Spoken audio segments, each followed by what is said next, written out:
What's up, guys?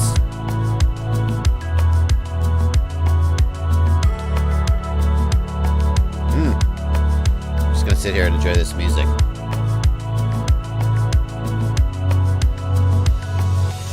Random FPV.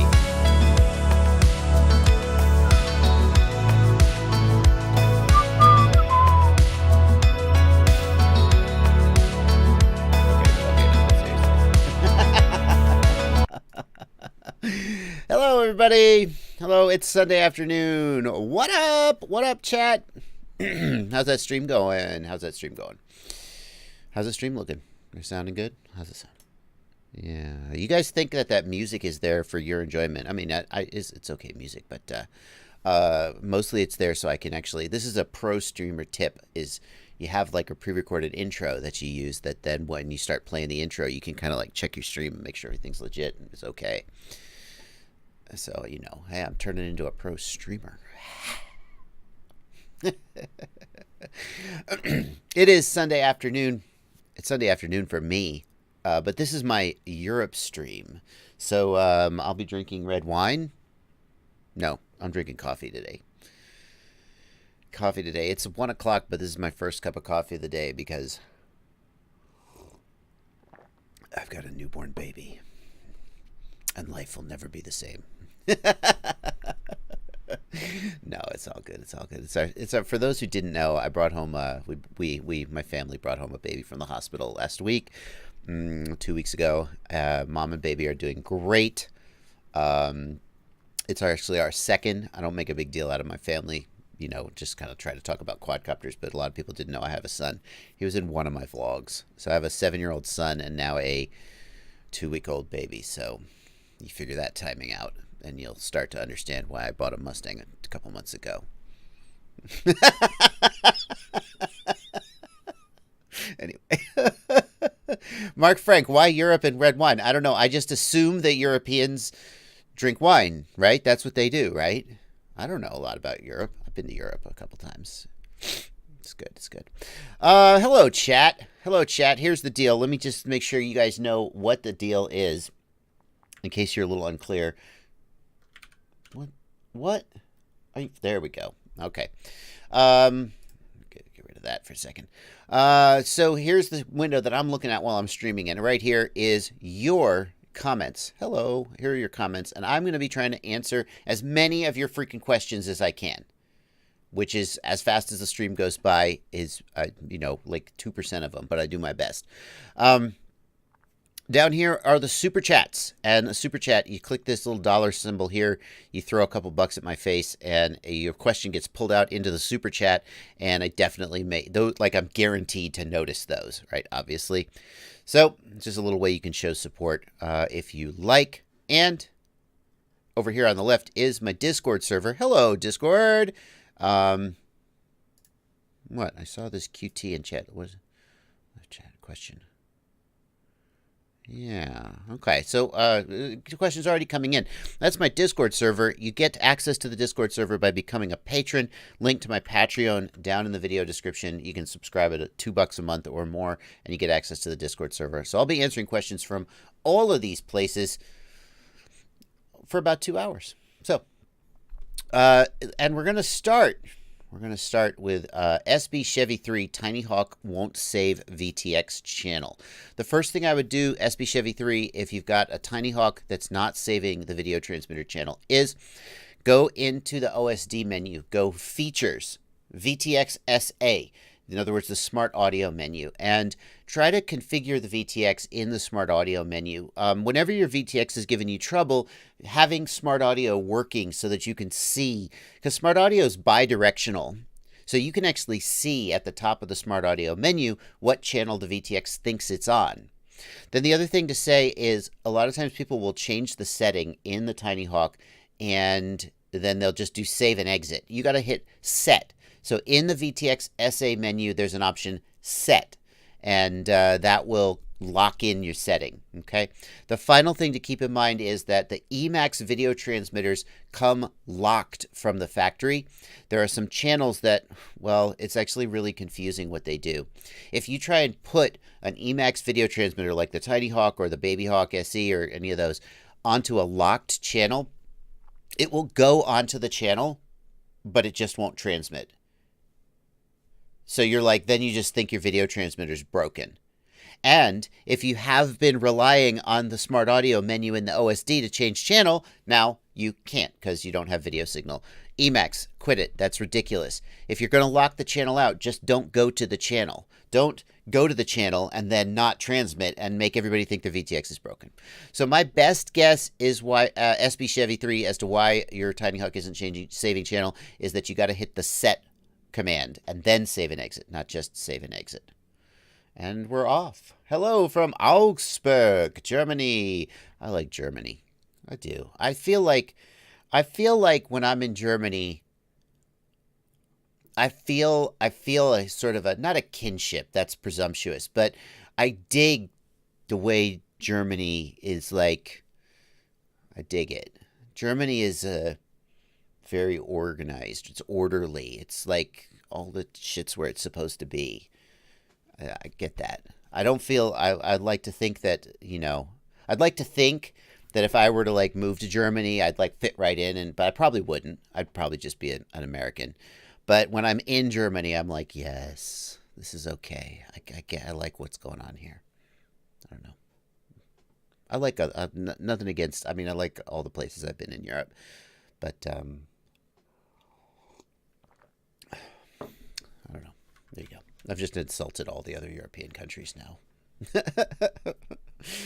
Great FPV, or great RC culture in Germany as well. The Germans are the ones who build these gigantic scale jets and fly them. What kind of coffee? Just regular coffee, Preston. Just coffee. Hello, Poland. Never been to Poland. Larry Grossman, it's a boy, and I don't remember the weight. 9 pounds and change. 9 pounds and change.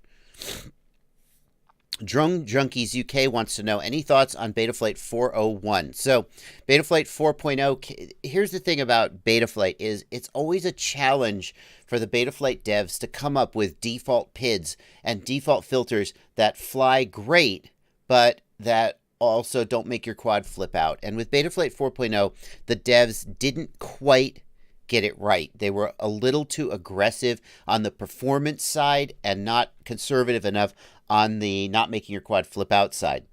So with 401, they changed some of the defaults to make it a little better. And I think if you just use 401, Yeah, Betaflight 401, time will tell how successful they were at this, but hopefully with Betaflight 401, we'll see fewer quads, smoking motors, and flipping out. Felipe Aranguiz wants to know, my drone suddenly stopped binding with my Tyrannus. I don't know if it's a transmitter or receiver. How can I tell which one's failing without anybody lending me hardware? Felipe, there's really no easy way to do that. You just gotta, here's the thing. You're never going to be sorry you have a spare receiver. And a receiver like an XM Plus costs $15. So, if you're not in the US, maybe it's a little more if you have to buy it in euros. But at the end of the day, I think the best thing to do in a situation like that, Felipe, is to just buy a spare receiver. And if you buy it and it turns out that your receiver is broken, then now you have a spare to put on your quad. And if you buy the spare receiver and it turns out it's your transmitter, well, you've got a spare receiver. You're going to need it someday. Can you connect 2 parallel boards together, asks Caliber, if it has an extra banana plug and balance cable inputs? You absolutely can, Caliber. You can connect parallel boards together. You can basically daisy chain the parallel boards off of each other. There's two things to keep in mind. If you daisy chain the parallel boards, in my experience, the packs on the second board, or if you keep daisy chaining the third board, will tend to get a little bit lower current and a little bit less voltage than the ones. I guess it's the resistance of the wires. I don't know. The wires are so short they shouldn't have much resistance. But in my experience, if you're going to do that kind of daisy chaining, it's better to build a Y splitter than to daisy chain one parallel board off the other. But if you are going to daisy chain, just make sure you're charging it about 1C and no higher, and you'll be okay. Mark Bismar in the Discord chat. Mark has been he has been very helpful because he is, I don't know if Mark, if you're a dev or if you just pay attention to the development a lot, but he's been giving me a lot of information about internal stuff on Betaflight 4.0 that would take a lot of work for me to figure out on my own. Mark points out that there is Betaflight 4.02 already. There were a few little bugs in 4.01, so yeah. BK Racer FPV, guess he didn't like my question, lol. BK Racer, nothing personal. I answer as many of these questions. Here's how it works, guys. As I finish the last question, I glance at the chat, and the first thing to catch my eye that seems like a good question to answer, then I answer it. So if I miss there have been other live streams where somebody is asking the same question like 20 times in the live. Please don't spam the chat, by the way. And I just happen to miss it. You can always email me. You can always message me on Facebook if you really want to get your question answered. Not every question is right for the live stream, so I may be ignoring you, but it's nothing personal, but probably I'm just missing your question. Nothing personal. Okay. Hello, Netherlands. Robbie FPV. Netherlands. Yep, I've been to Amsterdam a couple times. That's in the Netherlands, I'm pretty sure. No, I know it is. I'm sure of that. I've been to France very briefly. I went through France on a business trip. It was a road trip around Europe with this guy who was a sales rep for Europe, and I was the technical engineer, and we drove all over southern France and Germany. We got to the UK. Been to the UK more than once. Where else have I been? Been to Belgium to visit the Lugus Studios guys. That's about it. Yeah. Okay. There you go. That's it. Let's see. Yeah, Mark. Okay, Mark says he just hangs out there. That's great. I really appreciate all the info you've been giving me, Mark. It's very helpful. Freaky Me wants to know, can you tell me more about how to troubleshoot a broken VTX? I have a black and white screen now. Here's the gist of troubleshooting a VTX system. If you have picture and OSD, everything's great. If you have a black screen in your goggles with OSD, it means that the flight controller is working and the video transmitter is working, but the camera isn't working. If you have a black screen in your goggles with no OSD, it means that the flight controller isn't working because the flight controller is what generates the OSD. If you have static in the goggles, it means that the video transmitter isn't working or you're on the wrong channel. So these are the things that it's a sort of a progressive steps of where is the break, okay? And then basically you just like, now, okay, so I know my camera isn't working because I have OSD, but I don't have picture. Now you start checking the wiring. That's the gist of it. Okay, so you say you have a black and white screen. If you have any picture at all, it's not the video transmitter, it's the camera. So Kevin Schindler wants to know how to clean grip. Just a little bit of water. Just some water. It'll clean right off. Okay. Nothing shows up when I scan with rapid fire. Not even a flat line. Why? Rugged. Rugged, in your situation, you may have a damaged rapid fire, in which case you should reach out to Immersion RC. The easiest, you can reach out to their support email, or you can post on the Immersion RC support Facebook group. What I would do in your situation, Rugged, is I would set it to the exact right channel that I know the VTX is on. Auto scan is not reliable. Manually set it to the channel and see what's up. See if you pick anything up. Any difference in flying at sea level versus 4,500 feet altitude? Yes. So there definitely is a difference in altitude, and the reason for that is that the air density changes. At lower altitude, the air is more dense. At higher altitude, the air is less dense. The effect is minimal. If you go maybe 1,000 feet of altitude, it doesn't really matter.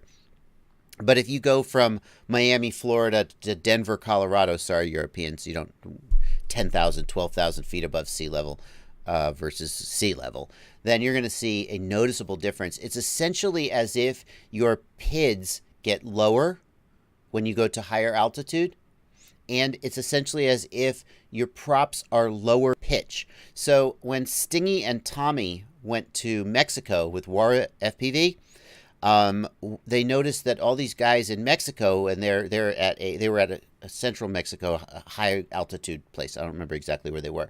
All the guys there were flying like 50-50 props, like really high pitch props. And they were like, how are you guys not burning up your batteries? But because they were at such a high altitude and the air was so thin, they could run these high props without it. They needed the high props to get the thrust. So the difference between, say, sea level and 4,500 feet, there's going to be a noticeable difference there.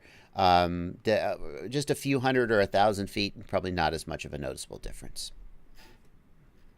Okay, let's go. I've been answering. I always like to start the stream by just answering questions in the regular chat. Let's go and just take care of the super chats. Butta XD just gives a buck. Thanks, no question. BK Racer FPV wants to know, for $5, I'll answer your question, BK. Why do buns come in an 8-pack, but Winnies come in a 10-pack? That's just the 2 extra ones are for your dogs. That's a little known fact. Shane Beast gives $10. Says, can you run Project Mockingbird on a Beta 65S with an F4 flight controller while using Betaflight 4.0?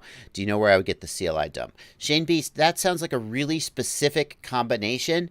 What I would do in your situation is I would look at the Project Mockingbird tunes for the Beta 65, and you'll see that Project Mockingbird, there are some PIDs, and the PIDs may not apply directly to Betaflight 4.0. In fact, they're unlikely to transfer over. But there are some things that Project Mockingbird consistently does with the setups, the ways that they set the quads up that can apply even if you're not using Betaflight 4.0. Here's the thing, Shane. Project Mockingbird tunes are so freaking good most of the time. If there was a Project Mockingbird tune for the Beta 65S that was for Betaflight 357, I would just run it. Forget Betaflight 4.0. Because the 357 Mockingbird tune is probably so freaking good that that's going to make your quad fly the best, and that's really what you care about. Thank you for $10, Shane Beast. Alrighty. Now, that's all the super chats. So let's run over to the Discord real quick and see what the patrons. Hello, patrons. I always ignore them because they're just over there chatting amongst themselves. Teflon wants to know, what settings would you change for a 6S quad in Betaflight?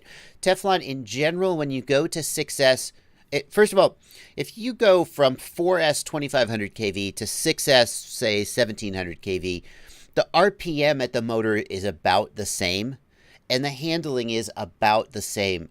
I've done quads exactly the same on 6S low kV, 4S high kV, and not changed the PIDs at all, and everything is mostly fine. So it really depends on the kV of motor that you're shooting for. In general, when going to higher voltage, you can have lower P gains and lower D gains because in general, you're going to get more torque and more authority from the motors. You also may end up needing to change the filtering.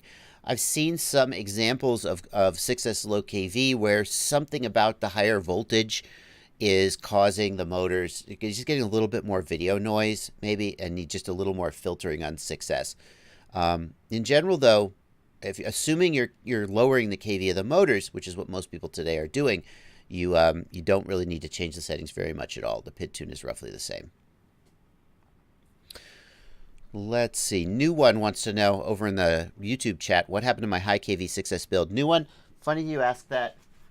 I haven't gotten back to it. I've obviously been busy. I am going to readdress the high KV 6S. I'm needing to repair some of my quads. I should also let you guys know that I just got in the mail a pack. What's this? Why? Oh, yeah. So these are 1050 6S's. They came back into stock. And I'm going to try to revisit the 6S low kV comparison with a battery of roughly equivalent watt hours because I suppose I've set a high standard for myself, so I shouldn't blame you guys for holding me to my own high standards. But every so often, I just kind of want to take my pants off and lay around the living room in my sweatpants. And I put a video up like my 4S versus 6S. And it's just like, I didn't set out to I don't know. It's like every time you come down to dinner, people expect you to have a black tie on. And occasionally, you just want to wear your sweatpants and fly a quad. And every time I try to do that, Anyway. Jordan wants to know, what's your favorite site for buying FPV? Jordan, I'm going to tell you the truth. I shop, most of the time when I shop, it's at Get FPV, it's at Race Day Quads, or it's at the Rotor Riot store, which now is basically the same as Race Day Quads. Race Day Quads is running the Rotor Riot store on the back end. I sometimes shop for odds and ends on Amazon because I have Prime shipping. And occasionally I'll buy something from Banggood that I can't really, but I will usually take 2-day shipping from the US over 3 weeks of shipping and saving a little bit of money. So I know that for international shoppers, Banggood has a much stronger advantage because in some places there's just not a really good local shop to shop at. And the customs and stuff, the way that Banggood does the customs declaration is beneficial for people in Europe. But I personally do most of my shopping, Get FPV, Race Day Quads, or the Rotor Riot store, which is basically the same as Race Day Quads these days. Is Hobby King still in the game? Paolo, it's been a long time since I shopped at Hobby King. Long time. When I first got started in the hobby, I shopped at Hobby King a lot. I mean, they're still there. They're still in business. I don't know. I mean, if I had to guess who the top FPV shops were in the U.S. at least, it would be, I mean, Get FPV's got to be number one. And then after that, I think Race Day Quads is probably pretty close. Pyrodrone, I don't know their numbers, but Heli Nation is up there. Not maybe, I don't know. Yeah, the thing is, it's really hard to judge internationally. I mean, everywhere else in the world just adds up to much, much bigger numbers. So Hobby King wouldn't have to do very much business internationally to be bigger than Get FPV, because Get FPV is mostly US focused. All right, getting back to I got distracted from the Discord by some of the questions in the chat. Let me get back and make sure I finish the Discord. Flu FPV says, my video in the beginning of my flight is okay. After about 2 minutes, my camera turns black. I have OSD the whole time. What could be the problem? Okay, the fact that you have OSD the whole time tells you your flight controller and your video transmitter are fine. Your camera is screwed up. If the camera is turning black, you don't check the voltage input. If the camera is supposed to be powered off of 5 volts and you're giving it like 4.85 volts, maybe that's the issue. So power it off of VBAT, make sure it's getting enough voltage. And if that's not the problem, then your camera maybe is just broken. You need to replace it. Let's see here. Black screen with no OSD, says Chamer. It was the camera that was bad. So Chamer points out in the Discord, I had black screen with no OSD. Yeah, here's the thing. The flight controller needs the camera's sync pulse to draw the OSD. If you plug in the flight controller to the video transmitter without a camera at all, then it'll just draw the OSD over the black screen with no sync pulses. It'll just generate its own. But if the camera is there, the camera can screw up the sync pulses to the point where the OSD doesn't get drawn. So actually, you're right, Chamer. It's not guaranteed. If you see the OSD, you know the flight controller is okay. But sometimes the flight controller will be okay and it just can't draw the OSD because the camera is screwing it up. So you're right about that. Bobcat FPV wants tips for tuning a 2-inch driblet on Betaflight 4.0, having issues getting the tune locked in. What I would say, Bobcat, if you're looking for locked in, is I would increase the feed forward values. Feed forward is the #1 way to sort of sharpen up the stick feel. Is it fine if I use XT60s on a 4-inch quad, Simon Saucy? You can. I mean, it just adds weight. It's just your call. CTK, you're looking for my video on the X4R SB pinless setup. That's an old video, CTK. I'm not sure if I can help you about that. It's been a long time since I depinned an X4R SB. House Freak points out that the Turnigy graphene packs are pretty good. Yes, those are pretty solid packs. Simon Saucy wants to know good bats for flying. Lately, I've been buying the race day quads packs because they get to me in 2 days. They're solid packs. They're they're decent price. You know, I've been picking those up. The Xylo packs from Get FPV are also pretty decent budget packs. Let's see here. Ready Made RC is another good vendor for sure. To be honest with you, Tumbleweed, the reason I like Ready Made RC, they make my parallel charge board. So, I mean, they're great guys over there. A lot of times when I search for a product, not a lot of times, but sometimes when I search for a product, Ready Made RC doesn't have it.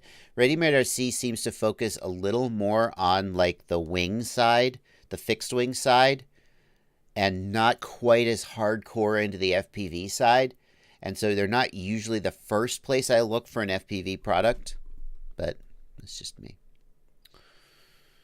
Okay. Back to the YouTube chat. Let's see here. Wash Built, thank you. Much love from Stayfly Multirotors in New York City. New York City. Hi from England. Andrew Newlands. Is it worth me going for R9 or Crossfire if I don't have decent goggles? Is it mainly for range and not penetration? Andrew, FreeSky R9 and TBS Crossfire are for both range and penetration. Basically, range and penetration are the same thing. Range is just penetration when there are no obstacles. It's penetration through the air. So a system that delivers more range in free space will also deliver more penetration through obstacles, but obviously the range will be reduced when there are obstacles. I think that R9 or Crossfire are fantastic for anybody who just doesn't want to think about RSSI ever again. I say that if you're going 20 kilometers, then you have to start thinking about RSSI. But if you are a typical FPV pilot, then by going to R9 or Crossfire, then you can just basically, as long as you have video, you're fine. You're not going to drop. You're not going to fail safe. And that's a pretty nice place to be.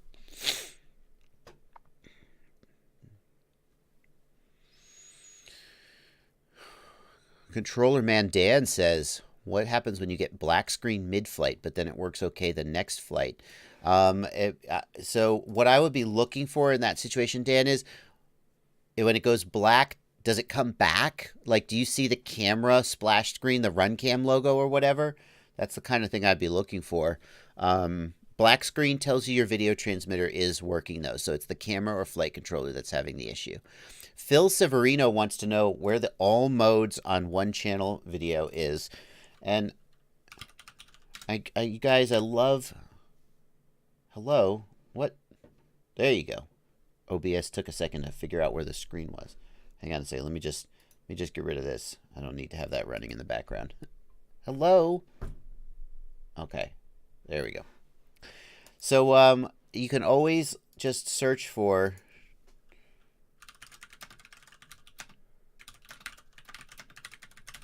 boom. Right there. There it is. I mean, you can always just search for that. I'm going to paste that in the chat for you, Phil. There we go. My trash can... I lost it. My trash can floats down like a feather. Paolo Lambadroni wants to know, aren't you wasting energy with all the lamps in the background? Paolo, I'm wasting a lot of energy on, I'm using energy. This is not just my room, it's a set. This is a set. This is a live streaming production here. I got my lighting guy back there. He doesn't do much once the show starts. I got Alex over there on the soundboard. How's it going, Alex? Sounding good today. Very good work, Alex. Alex hasn't made any mistakes today. Yeah, so, we use energy for lots of things, bro. I don't know, Alan. Alan says the feed went away. Refresh. Is the feed back, guys?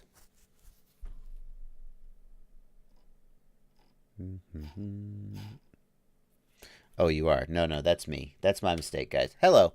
The feed is fine. I just forgot to switch my scene. Thank you, guys. Sorry about that. Alex, I was just complimenting you on how good you were doing with the scene and on the audio, and now you forgot to switch scenes back to my face cam. Was it not obvious that I meant to be on the face cam? Do I need to signal every scene switch for you? Okay. Sorry, guys. Alex is still... Yeah. Kill Coin FPV. What do you think about the way the Kakute F7 soft mounts the gyro? I want to get one, but I'm skeptical. Killcoin, here's the thing. It's the way the Kakute soft mounts the gyro is great because it means you can hard mount the board and you don't have to worry about excess vibration. It is... The annoying thing about it is, like, if you're running your battery strap across and it's kind of tight, it can kind of bump and scuff the gyro, and that can make issues. So it does work, but you got to be careful that nothing is touching that. Ned Cooley, I always thought he was kidding about having lighting and audio, guys. Maybe I am.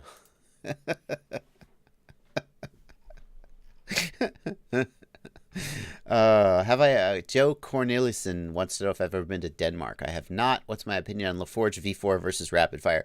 My opinion, if you want to make up your own mind, go watch my blind receiver tests that I posted to YouTube. They're still up there. You can watch them and you can make up your own mind. If you want my opinion, nothing holds a candle to Rapid Fire today.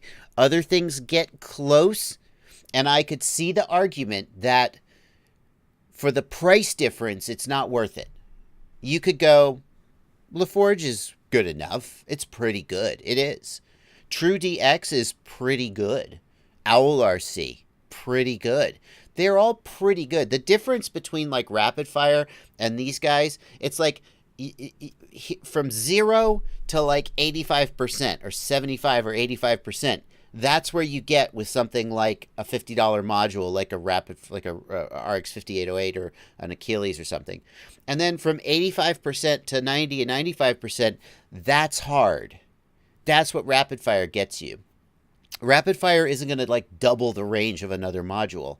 I wouldn't expect, well, they claim that their sensitivity is like 6 or 7 dB better than the other guys. That would, in fact, account for a doubling of range. My point is that Rapid Fire gets you the last nth percent, and it's if you care about that, then that's the one. It's just the best. But not everybody cares about it or wants to pay for it. So that's my personal opinion. Jerome Schaefer, TBS leaked a new Fat Shark module. Very interesting. Very interesting. Very interesting. Yeah, I did see that. Let's check. I got some super chats coming in. Let me just take care of those. Shane Beast, thank you for $20, Shane. Thank you. That's a massive donation. I really appreciate it. Says, I have 2 B-Brain Light DSMs that I did the Mockingbird CLI dump to. Now my video fades to pure static 20 seconds into my flight. My VTX power is stuck at 0. Shane, if the VTX power is stuck at 0, then that means it's in pit mode? Is that pit mode? Does the B-Brain Light support pit mode? I tried changing through Betaflight and OSD, but I have the same problem. So, Shane, yeah, you gotta get that VTX power off 0, and you should be able to do that with the OSD or the command line. If you think that I can't think of anything, Shane, in the Mockingbird CLI dump that would, like, break your VTX. But if you suspect the Mockingbird CLI dump did it, what I would do is reach out to Newbie Drone and you don't even have to reach out to Newbie Drone. Just default the board. Just go into the CLI and type defaults. It'll wipe the board completely back to defaults. Then get in the board, set up your receiver, and just see if you can get your VTX working correctly. The other thing you can do is reach out to Newbie Drone and ask them for a default configuration for the B-Brain Light. But the VTX, nothing in the Mockingbird CLI dump should be locking your VTX power at 0. Is 0 25 milliwatts, or is that, yeah. Chump FPV, the Discord is for patrons. So if you want to join the Discord, go over to patreon.com. There's a link in the video description to my Patreon, and you can join at as little as $2 a month. You can join up. You can join the Discord. And you can hang out with all the other people who are silly enough to sign up on my Patreon. Jerome Schaefer, €2. What are my thoughts on the Marmot? Jerome, I just posted my Marmot review. It's you can get my full thoughts on the Marmot here. I'll paste it in the chat for you. Oh, I can't type your name, Jerome, because you have characters, non accents that I don't have. Well, I'm pasting it in there, Jerome.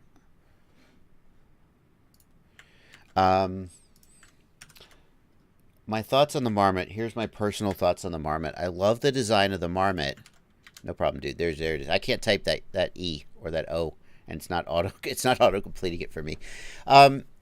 My short thoughts on the marmot are that I love the design of the marmot frame. I love what they did with the front end to let the camera and the GoPro tilt together. I love that they made it longer so it's easier to fit stuff in. Everything about it is wonderful, but I am very, very suspicious of this new carbon that they've got. I've just heard too many stories for me to believe that it's all hype. Isn't that how hype would be? So many people are saying that the new carbon, it flies good and it's stiffer. And you might think, well, how could new carbon make the quad fly differently? By making the carbon stiffer, it reduces resonance, and it means that you get smoother sounding motors, you get easier tuning. And this has actually been a problem with the Chameleon. The Chameleon, the solid base plate, has always had problems with resonance that it doesn't affect everybody, but it can be a little tricky to tune around. And so the marmot flies better, but this stiff carbon, people are saying that it breaks too easily. And actually, I'm not going to name names because this person didn't volunteer to be put on the spot, but a person reached out to me and said that he does parts design for the aerospace industry and has done sort of carbon fiber work before. And he said, in his opinion, that the carbon fiber that they're using is completely inappropriate for shock loads. That it flies great, but it is just going to break. He says he's not surprised to hear that there are all these stories of the marmot carbon breaking. So the beautiful thing is that Armatan immediately, see, some manufacturers would have doubled down. And I have to say, based on Armatan's response to the Rooster, remember when the Rooster came out and the arms were a little wiggly? And Armatan's initial response to the Rooster complaints was to say, essentially, it's not a problem. Stop whining. Okay, I'm sure I'm exaggerating a little. And then after a lot of pressure, they put out this slop saver thing, which was a little device you could put in between the arms to stiffen them up. But they seem to have learned their lesson, because immediately after the marmot came out and people started saying, we think the carbon fiber is not strong enough, Armatan said, okay. And now you can get the carbon fiber either with traditional carbon or the new space age carbon, whichever you prefer. The beautiful thing about it is that because the marmot comes with a lifetime warranty, if you break it, well, your quad is down and you may damage a motor or something, but basically your frame is going to get replaced and you can pick whichever carbon you want. I am going to move my gear over to these marmot frames that I've got, and I'm going to try them out, and I strongly suspect they're going to break too easily, and then I'm going to go back to the regular carbon. But I'm going to give it a fair shake and see what my experience is. Thank you, Random, in the chat for helping out. Thank you very much. Random FPV is here. Thoughts on Ian Pluska, thoughts on GNB 6S1250 packs. GNB makes great packs. Their micro packs are amazing. I've tested a few of their bigger packs. They're amazing. I haven't specifically used that pack, Ian, but I have every reason to think that they're awesome. Thank you, Billy Poff, for $10. Thank you. No question, just $10. Jeff Stewart says, I'm about to pull the trigger on goggles, Dom V3 or Commander V1. Dom V3. I would take personally, I would take Fat Shark goggles all the time. And the reason for that is the after sales support. If your Commanders break for any reason, you're basically out of luck. If you buy a set of Attitude V3s from 5 years ago on eBay and they don't work, Fat Shark will most likely be able to fix them for you. And when you're spending $500, $300 on a goggle, to me, that's worth it. They're also just good goggles, don't get me wrong. But yeah, I would personally, Jeff, take the Dom V3. Okay. Marcos Huerta, just before I Miss you. $5. Thank you, Marcos. Thanks for just finished my second quad. Sent pictures on Facebook Messenger. Thoughts about the iFlight Zing motors. The iFlight Zing motors are super cool looking motors. 2208 is a very interesting size. I've always liked 2207s over 2306s, the taller versus wider motors. I think 2208s probably are all the good stuff about 2207. So overall, I think the iFlight Zing 2208 motor is probably well worth spending money on. Okay. Yeah, Droned Out RC says, I've had the Commander since launch. Still good. If you buy from Get FPV, you'll get good support. See, that's the flip side of it, Droned Out, is if you spend $300 on a set of Amway Commanders, chances are they'll be fine forever. It's only the people for whom they break after 3 months that then those people are just like, ow, I wish I hadn't done this. And yeah, Get FPV will take care of you, but if your goggles break 6 months after you buy them, Get FPV is not going to help you with that. No offense, Get FPV, but that's not their point. If they sell it to you and a week later it breaks, they're going to take care of you. Absolutely. But I mean, there are people who have Dominator HD2s that they've had for 7 years or 5 years or however long. And those goggles are still good and they're still repairable. And that is much more difficult to find if you're buying a set of Eachine goggles or a set of Commanders. So it's just and when you think about the fact that you spend $300 on a set of Commanders, you spend $400 on a set of Dominator HD3s. It's $100 more. No, I get that. That's a lot of money. But then you just have goggles forever. Now you got that goggle thing handled. It's only $100 more. You're already spending $300. Spend another $100. Get the Fat Sharks. Well, okay, then you got to get a module. Okay, so it's more than $100. That math works differently for everybody depending on how much money you make, how much you can afford to spend. For some people, $300 on the Commanders or the EV200D is 100% the right choice. It just kills me because I hear from people who say, I bought these goggles, you recommended them, they died, and now I'm screwed. And I feel for you if you're one of those people. And I want to make sure if you do spend $300 on an EV200D or an Amway Commander, that you know you're taking that risk. And it's up to you to decide if that risk is worth it for you.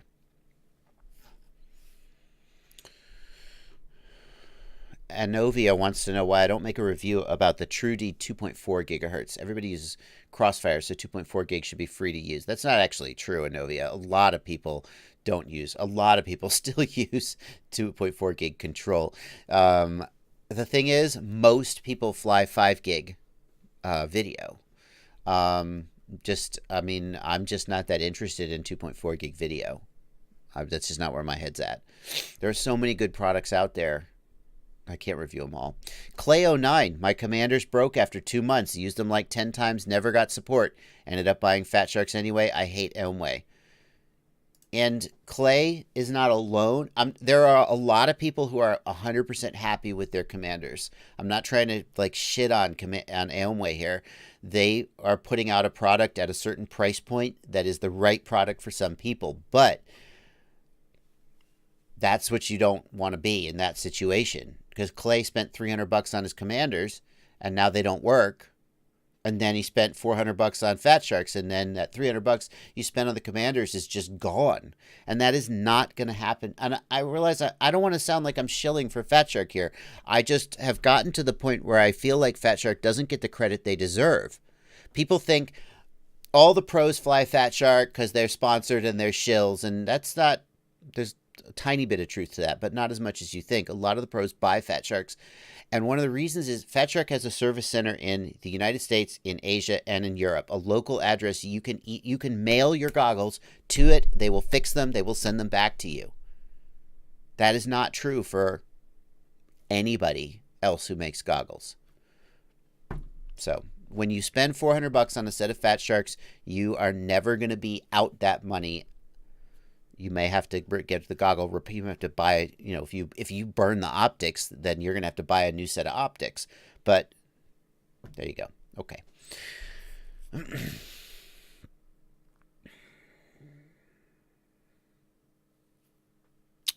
Okay. Billy Poff wants to know, how do I get support with the Nirvana from Underground FPV? Underground FPV has never, just got to be honest with you guys. Underground FPV has never been spectacular about communication. It's really unfortunate because the Nirvana is a very exciting and interesting product. They have always struggled to ship on time, and I know this. I just hear people complaining about it.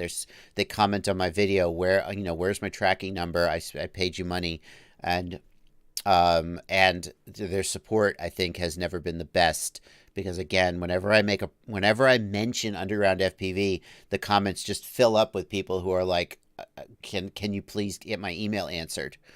So I just got to hold them. I got to hold them to task for that and acknowledge that. I will say, I reached out to Warwick, who is I don't know what his exact position is at Underground FPV, but he's one of the guys at Underground FPV, and he mentioned that they had a fire in their office that was disrupting their ability to do business. The company is fine. They just were not able to answer their emails because they were dealing with the fallout from a fire. So I don't know any more details about that. If lately you're not hearing from Underground FPV, it's because they're dealing with some shit. But if 6 months ago they didn't answer your emails, that's just, unfortunately, seems like the way they do business. It's too bad. And here come the comments. Yeah, it's very unfortunate. Bill Adams, any more news about the Orca goggles? I can tell you, Bill, that Rotor Riot is going to be out in Croatia doing some episodes with Orca. I don't know any specific details about their goggles, but if they were like vaporware and out of business, they probably wouldn't be flying Rotor Riot pilots out there for 10 days to make episodes and presumably promote Orca. So no more news about that, but they are also regularly doing updates on their FPV, on their Facebook page. They're doing live streams and stuff. So, alrighty. What's happening over on the Discord? See, 19 new messages. Let's just check the Discord here. See, the Discord is just people chatting. Nobody's asking me questions. Simon Saucy tagging me there. What's your question, Simon? I have a stack that had this in it, but it broke. Let's take a look at what you had, Simon. You had the HDLRC. And no, I don't need 8% off. Stop it, Get It PV. Every time they ask me if I want 8% off. No, I'm fine. Okay, so I have an AKK on it, but it doesn't really fit in the stack, so I should get this, which is supposed to go on it, I guess. I think you're asking if this video transmitter is compatible with your stack. Simon, I'm not really sure I understand your question, dude. There you go. There you go. Good. Moving on. Are there any decent Fly Sky Bind and Fly mini whoops? Mystery D, the Beta FPV brand is available with Fly Sky receivers in them. They're not the only one out there, but that's the first one that comes to mind. T Jenga says future low KV blaster motors. The blaster motors are the motors from Rotor Riot that have the replacement plan. They're like $28 for it, so it's premium price for the motors. But then if you smash them, they send you more. Basically, as many as you want. Basically, until like they used to be October 2019, but I think they extended it. It really just depends on how well they sell. I mean, I've seen Chad Capper get asked that question before. It just depends on how well they sell. But no specific plan right now that I know of to do a low KV blaster motor. Is there a reason, Pay HP FPV says, is there a reason turtle mode wouldn't flip the quad over? It just kind of spins the props, but the quad never flips. Pay HPV, if you have a tiny hawk, then it's because the props don't generate enough thrust. And you need to use the 4-blade props on the tiny hawk. Other than that, Pay HP, it just depends on the quad. I'm guessing maybe you have a micro. I mean, the other thing to pay HPV, make sure that the motors are actually reversing. Sometimes the ESCs don't correctly support D-shut commands, and they don't actually reverse. But you should pretty easily be able to tell whether the quad is pushing the right direction and just not flipping. When am I going to upload my freestyle video again? Mika FPV. Well, you know, I try not to overdo it. I feel like my freestyle is... I think my freestyle is best experienced. You know, keep them wanting more. Like, if you're a great pilot like Mr. Steele or, you know, any of those great pilots, Ladrib isn't bad, then, you know, you can just post a freestyle edit whenever you feel like you got one and it's going to be awesome. But for me, you know, I try and save it. You know, I would rather have people go, wow, I didn't know you could fly like that, than have people go, oh, another mediocre freestyle edit. Congratulations. Yeah. Thank you for asking, though. I appreciate that. Tony Craig can't get to Discord. Tony, let's not troubleshoot that on the live stream. You can message me privately and we'll work that out. Wiccan FPV is running redundancy with the R9M and the RXSR. How can I make the R9M primary? It always connects to the RXSR and I have no telemetry in close. It depends, Wiccan FPV, it depends on how you wire it, doesn't it? It's going to be the S-bus in wire is going to always have priority until it fails. And then the other receiver that was getting S-bus. So what you need to do, I think, Wiccan, is use the RXSR and then wire the R9 to the S-bus in on the RXSR. And then the R9 will always be working. Here's what I don't understand, Wiccan FPV, and maybe you can enlighten me. Why would you ever run RXSR as redundancy with R9? R9 is always going to have longer range. Why would you have 2.4 gig redundancy on a 900 megahertz system? It makes no freaking sense to me. And the answer to that, some people say, is, well, R9 craps out sometimes at close range. And I'm like, so fix that problem, right? Or just, I don't know. Here's the thing. If you can't trust R9 in close, why would you trust it far out? If you need a 2.4 gig backup to your 900 megahertz R9 system, why would you ever fly out of range of the 2.4 gig system? At which point you may as well just fly on 2.4 gig. Makes no sense to me. And this is not just you, Wiccan FPV.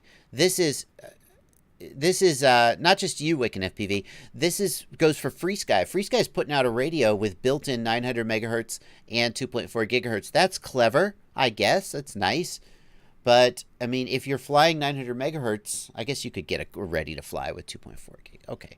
I don't understand the purpose of using 2.4 gig as redundancy for 900 megahertz, because I got to tell you, I fly all my primary quads on Crossfire and it's always fine. Okay, I'm not trying to brag, I'm just saying.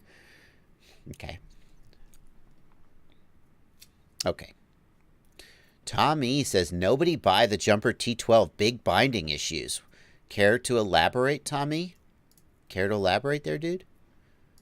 Okay. Love to know more about that. Here goes the Super Chats. Let's just catch up here on the Super Chats. Motorsports APs, thank you for £5.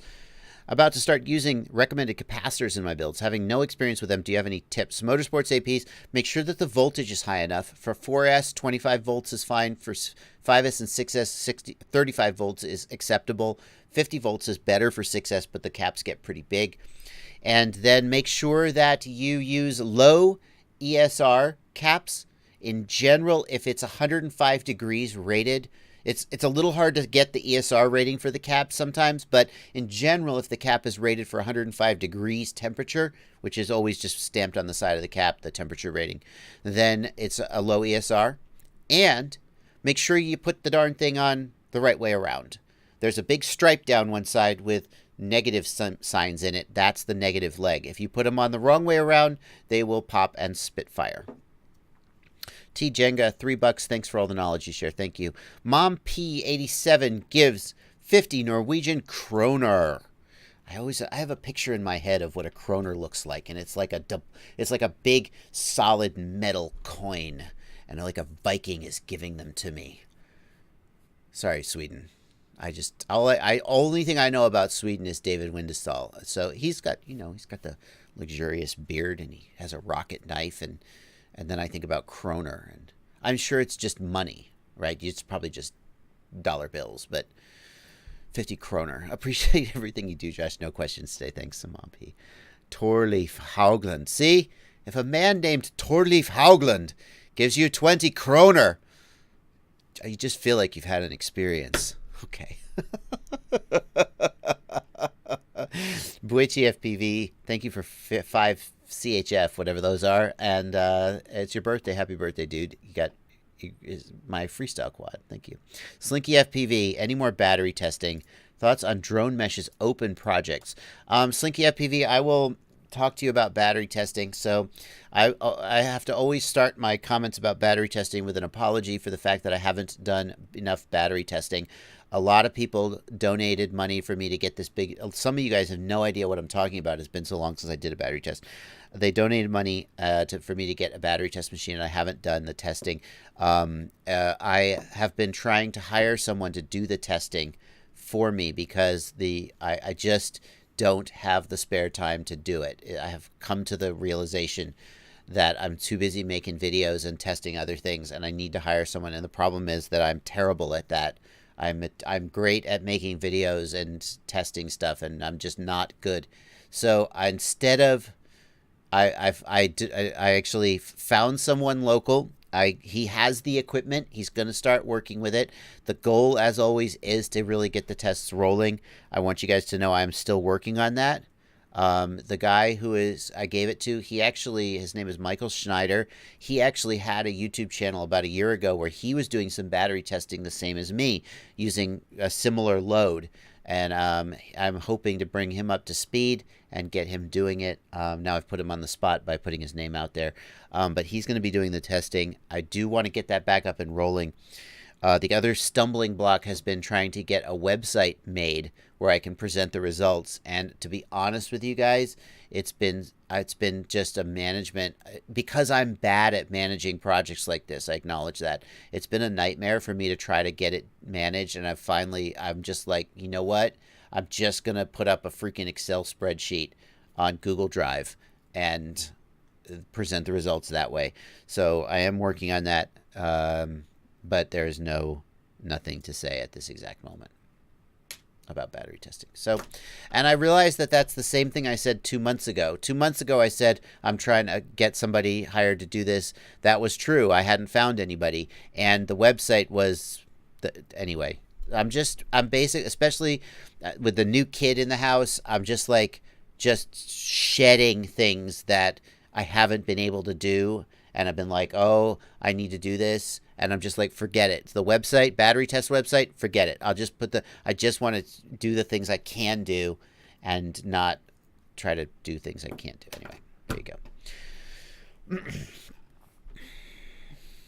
Alrighty. No, yeah. Let's see here. Do I leave the AKK on it, or do I get that VTX, Simon? I mean, Simon, if that HDLRC VTX you showed me would stack on top of it, that would be nice. I haven't had great results with HDLRC video transmitters, though. Yours died the first time, so if you've got an AKK on there that's working, just keep using it, I think. Let's see. How can I configure the black box feature on the JBF4V2? Asks Ramsey FPV. Ramsey, you just go into the... Oh, I got one here. Hang on a second. I mean, there's... Let's see if I can get this plugged in and working. Hold on. There it is. Yeah, it's you want to use black box on the JBF4, you just go into the black box tab. You change it from SD card to... This flight controller is not a JBF4. Well, anyway, you change it from SD card to data flash. And it's going to be right here. And then you set the logging rate. I like a logging rate of 1 to 2 kilohertz typically. And there you go. That's all you do. It should work, Ramsey.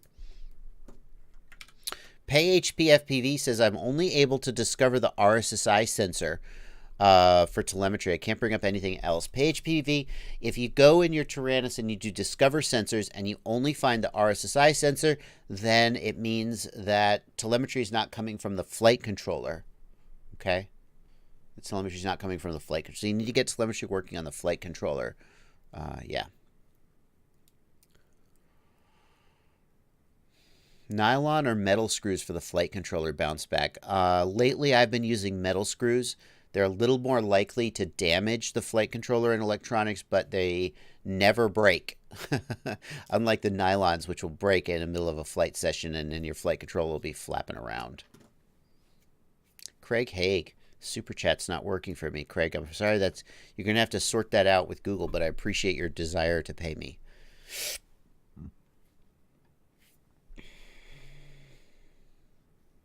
Yeah, I just grabbed a flight controller, Hatfield CW. I just grabbed a random flight controller off my desk to demonstrate. It turned out it was not a JBF4. Didn't really matter.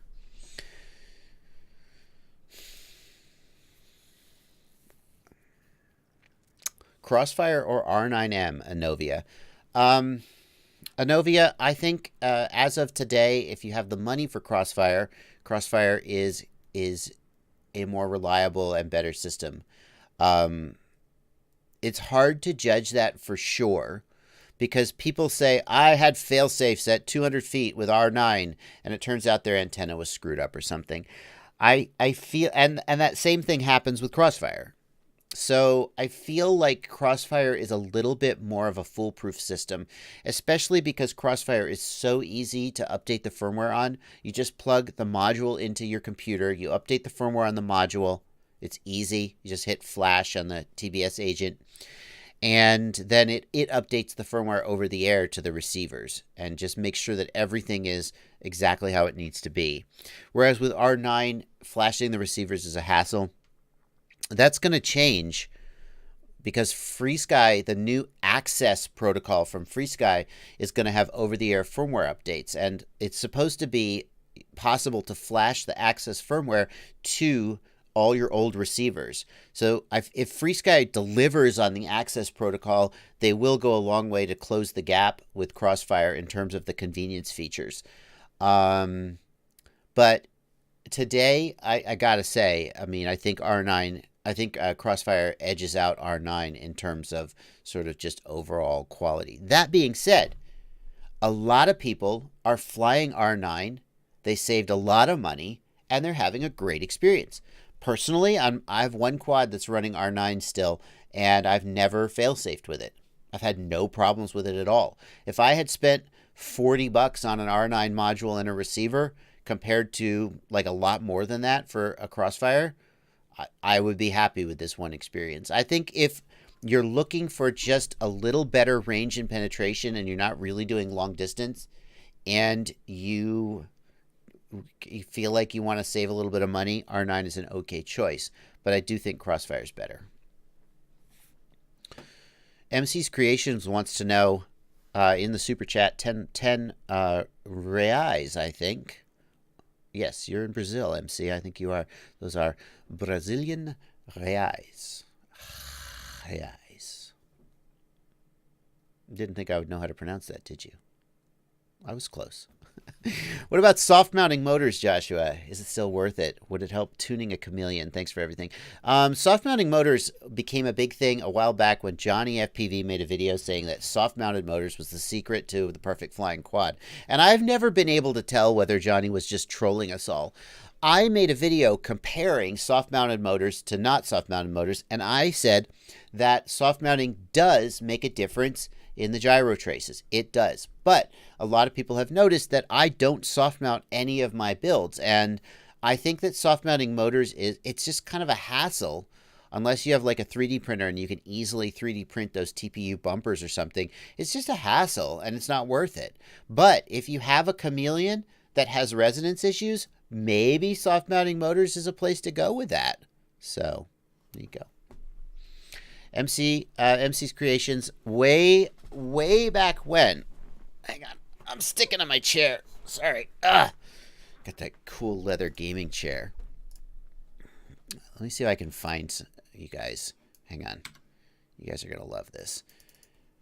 It's going to take me a second to find this picture if I can find it. But if I find it, you guys are going to crack up. So you got to give me a second. Here.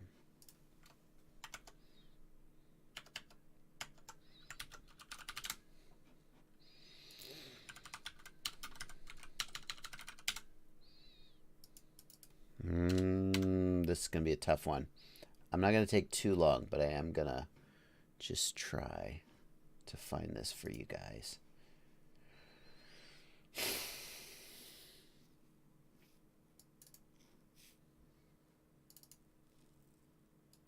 Uh-huh. I found it. MC Creations. MC's Creations. Check this out, dude. What do you think of this?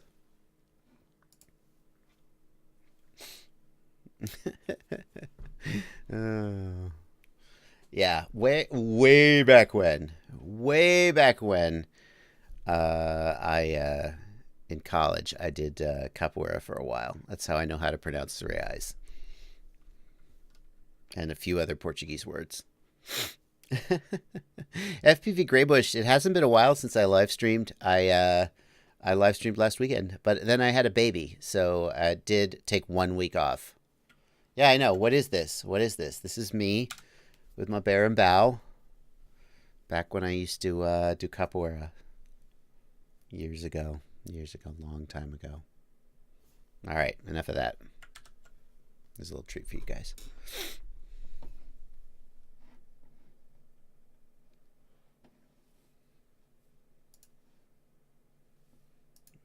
Oh, you want hair? You want hair? Oh my goodness. You want hair? Hang on now. How about that for hair? That's the longest my hair has ever been. You want hair? Yeah, I had a baby. That's why I took 1 week off of my live streaming. That's the longest my hair has ever been. I thought that if I kept growing it out, eventually it would fall down, but it never did. It just kept going out and out and out and out.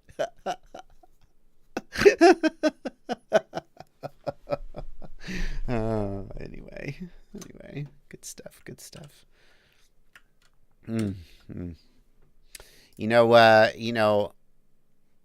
Hatfield CW.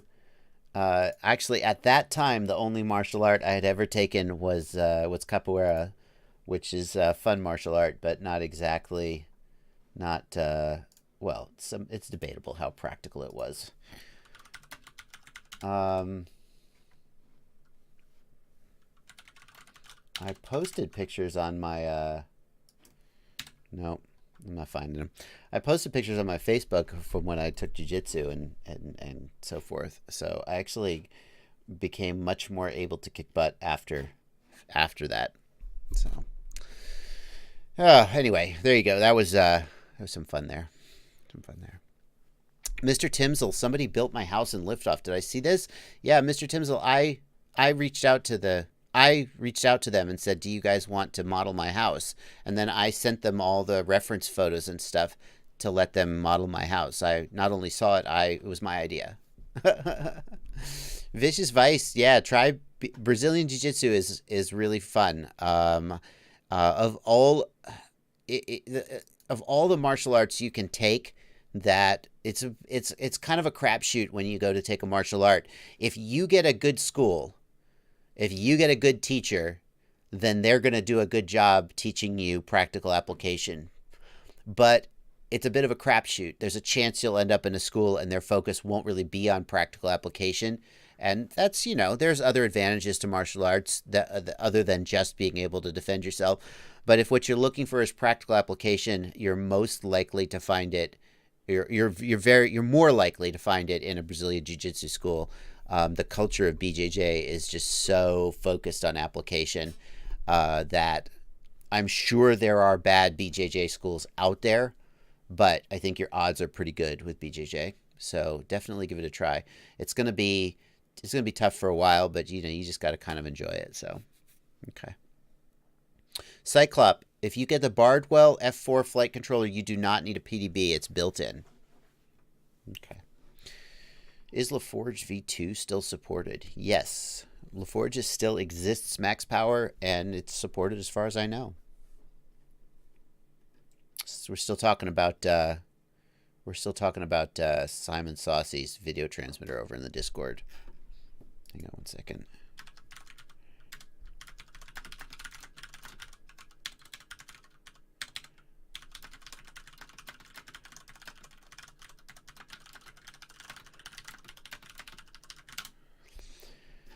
L. Powell gives 10 euros and says, I'd love to talk to you about my project, the Drone Freestyle League app. Well, okay, L. Powell, you could do that. You didn't have to give me 10 euros, but you could just message me to talk about it.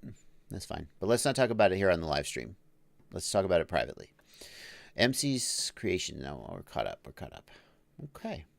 What else we got? That picture was me, Evan Hastings. That's right. That was me. That was me when I was like 23. That was me. That's what I looked like when I was 23. Yes. Yes, it is. Can't believe it, can you? Now I look like this. Yep. 20 years later. Boom. What are you going to do, right? What are you going to do? What do you think about the new toothpick craze? Vicious Vice wants to know what I think about the new toothpick craze. You're talking about Kebab's toothpick, where you take the guts of like a Mobula 7 and you put them on an open frame. Yeah, I haven't tried it. I haven't tried it yet, but so many people are super excited about it that there's probably some truth to it. Sycamore FPV wants to know about the Xylo stack. Heck yeah, let's look at that. In case you didn't know, there's a new stack from Xylo. Get FPV Xylo stack. Let's just pull that up real quick. The Xylo stack's F4. Why does it only have 3 stars? Wow. This is a really slick little stack. It's got a F4 flight controller and ESC. And on the underside, it's got a direct solder for a receiver, which is pretty freaking slick. So the receiver direct solder's on. The ESC is right there. You basically just need the VTX, and you're good to go. Makes for a really... Oh, this is just the flight controller. Here's the stack combo with the 45 amp ESC. I don't have any direct experience with like how reliable the ESC is or whatever, but the good news is that if you buy it from Get FPV and it's a Xylo product, they will certainly back you up on it. It's probably a pretty good deal. So, and it just makes for a really easy build because they stack together and so forth. And direct solder. I've always... Personally, let me see if I can find a picture here of the underside. Where's the underside? It's not here. Really? There it is. I never like to direct solder the receiver like here. I would use like just some short wires. The pins are okay, but then if you need to change the receiver for some reason, it can be really hard to desolder them unless you have a hot air gun, which I don't. So I would personally use some wires instead of using direct soldering. But if you want to direct solder, it is really slick. Why do the stacks have gummies on the 4-in-1 Hatfield CW? That's a good question. There's no real reason to soft mount the 4-in-1. I don't know why they have gummies on the 4-in-1, to be honest with you. B. Gamble. Does Get FPV... B. Gamble says, I have the Xylo Freak frame with the 3-inch arms. What motors would you recommend since Get FPV doesn't take calls anymore? What do you mean Get FPV doesn't take calls anymore? Do they not have an 800 number anymore? For real? Let's see.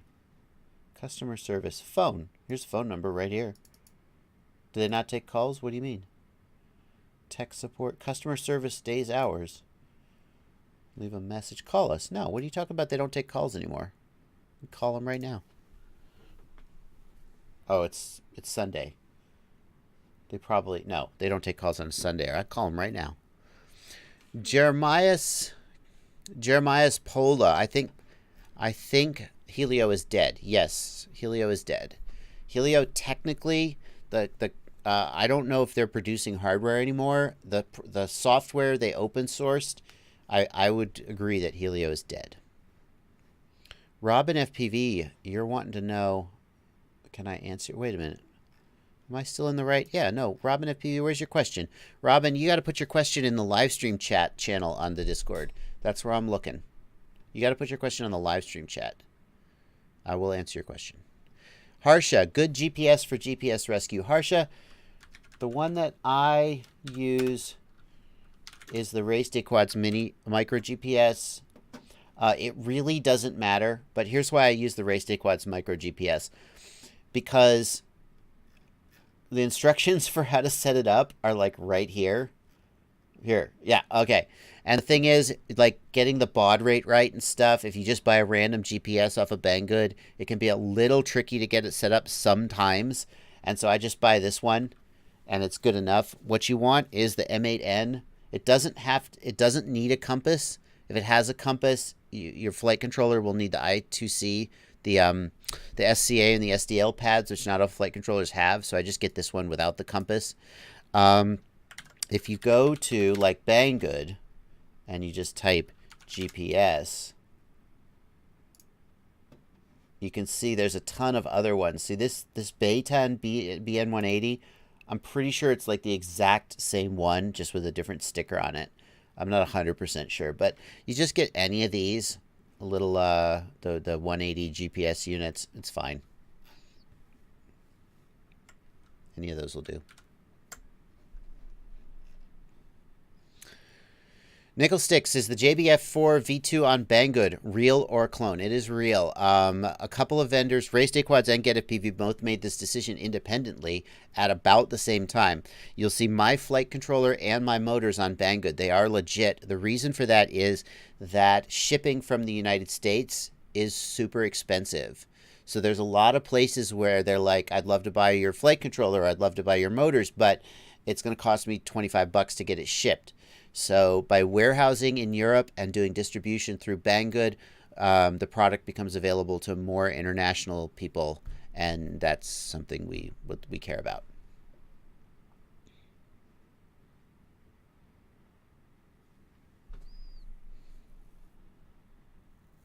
Hatfield CW, I love how Chinese shops put a coin next to the product for scale. Like I have any idea how big that coin is. Yes, yes. Here is 5, I don't know what this is. 5, yeah, way to go. Okay. Good point. I do not know how big Chinese coins are. That is not helpful to me. Yep, I'm with you.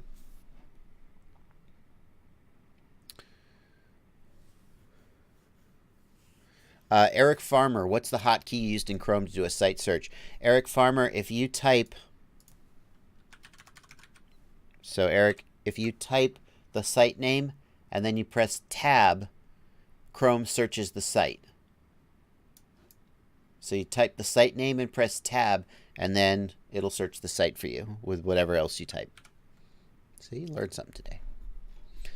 Robin, I'm still looking for your question in the Discord chat, but you got to put it in the Livestream chat channel, okay?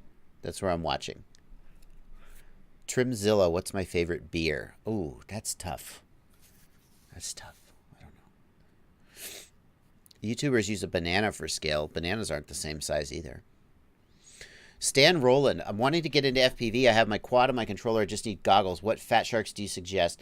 Stan, Fat Shark has kind of abandoned the $300 price point. They're no longer making the Dom V3. The Dom V3 was never my favorite goggle because it had 16:9 widescreen screens, and I prefer a 4:3 screen. But for 300-ish bucks, it was a good buy.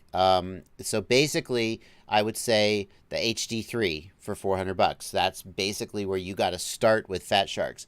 And it's unfortunate that Fat Shark's starting point is 400 bucks because that's too much for some people. But here's how the logic breaks down for me. If you want to spend the least amount of money possible, get a box goggle. You can spend 80 to 150 bucks on a box goggle, get a really good experience. You're still using a box goggle. If you insist that you want actual Fat Shark style goggles, and a lot of people do, they look cooler. They do. Box goggles, they look, no offense, box goggle people, they look pretty dorky. And the regular goggles take a lot less room in your bag and so forth. So if you want a Fat Shark style goggle now, your entry point is about 300 bucks, 350 bucks. That's just a fact. There's not a lot out there much cheaper. Occasionally you'll catch stuff on sale, but your entry point is about 300 bucks. At that point, you I feel like, as I said earlier in the stream, because of Fat Shark's after sale support, because of the fact that you can repair Fat Sharks if and when they break, I feel like it's best to just save another $100 and get the HD3 for $400. If you absolutely cannot spend more than 300-ish bucks, then the Eachine EV200D is my choice. The Amway Commander is not bad, but I personally like the E200D better. The screens are bigger. The screens look, I think, a little nicer. You have the Quadversity if you get the but I think you should get Fat Sharks for $400. Now, somebody is saying in the chat, Tumbleweed 30 is saying Fat Shark is starting to discontinue the HD3. Is that for real? Hang on. Are they discontinuing the HD3?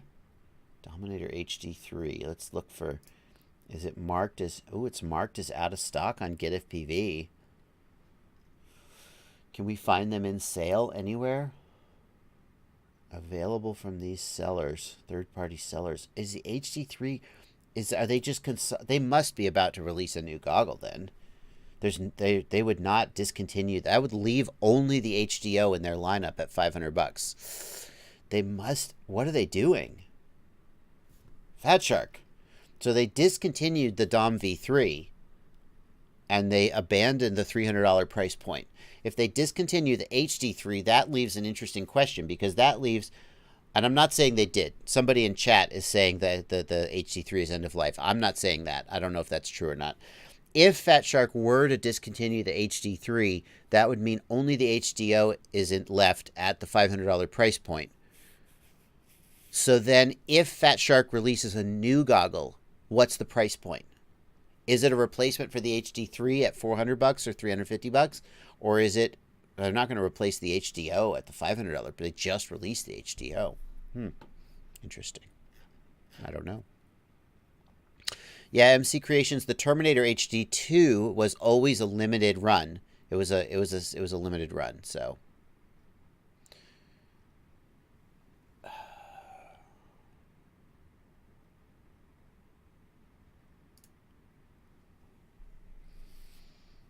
Droned Out RC says that Grayson Hobbies tried to order more, but Fat Shark told them it's end of life.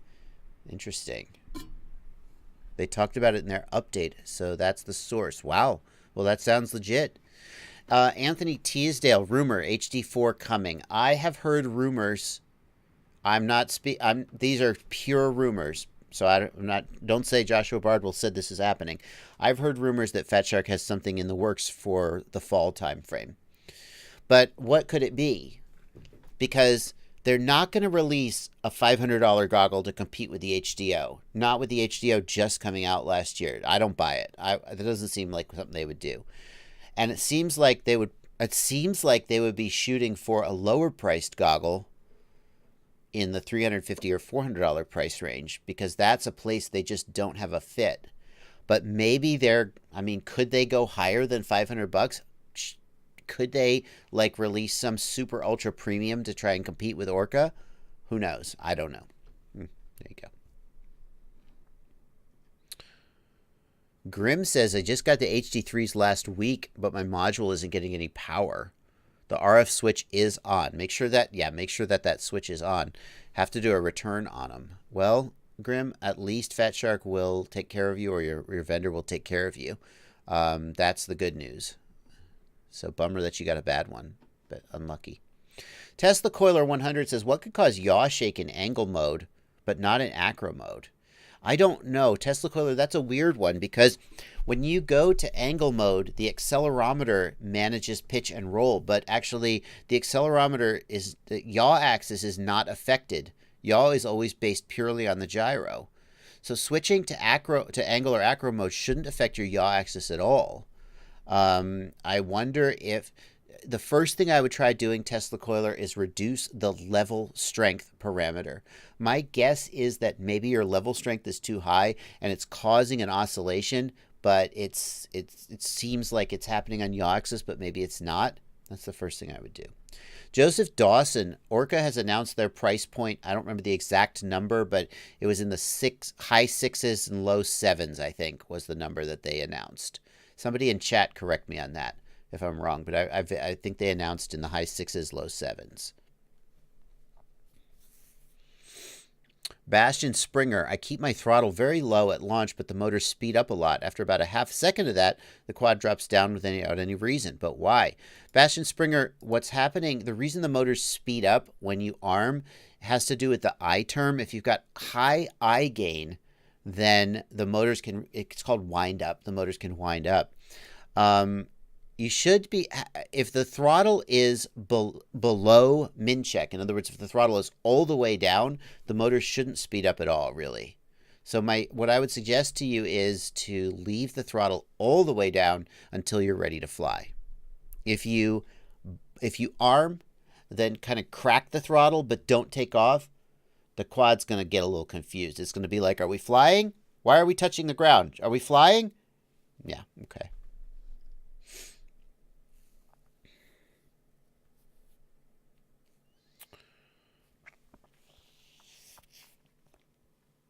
Solid FPV.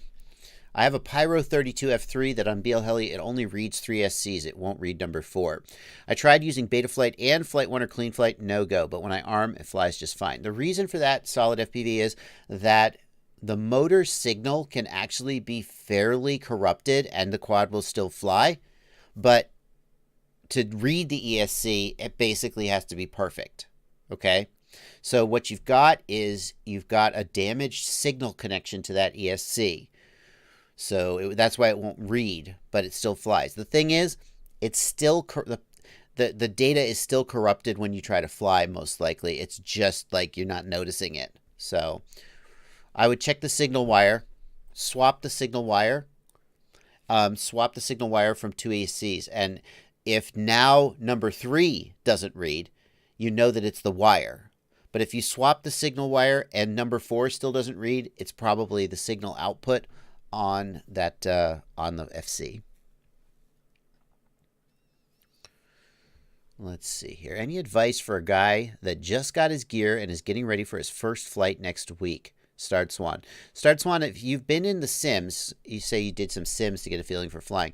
Start Swan, if you've been flying in the Sims and you feel confident in the Sims, then you'll probably do fine when you try to fly in real life. My advice for a guy who just got his gear, number 1, fly somewhere safe. Don't go to a busy park with a bunch of kids flying around for your first time. Give yourself more room than you think you'll need. A big open field is nice. It's really easy to start flying in what looks like a big open environment, and then suddenly it feels a lot tighter when you're in the air. And you're like, oh crap, that street that I didn't think I was going to fly over, now I'm going right towards it and I don't know how to stop. Give yourself plenty of space. And then when you arm, instead of just punching the throttle, after you arm, take the right stick and just move the stick left, right, front, back a little bit and make sure the quad rocks the right direction. And that'll just confirm that your props are on right and your quad's not going to flip out. And then go ahead and fly. Yeah, that's some advice. Make sure your goggles are on the right channel. Don't use auto scan. Auto scan doesn't always pick the right channel. It's just, it never works right. It's not any particular module. Auto scan just never works right. Exactly. So manually set the channel on your goggles so you don't take off and fly 10 feet away and lose signal. And at least your first flight, be ready to disarm. Don't just rip up into the trees, but fly away, 50 or 100 feet. Do a couple of slow loops low to the ground so if anything goes wrong, you can dump it and you won't break it and lose it in a tree or something. That's my advice, Start Swan. Congratulations, dude. This is a really fun hobby when you're not swearing at your quadcopter on the bench, which is most of the time. But then it's just these few moments of pure joy.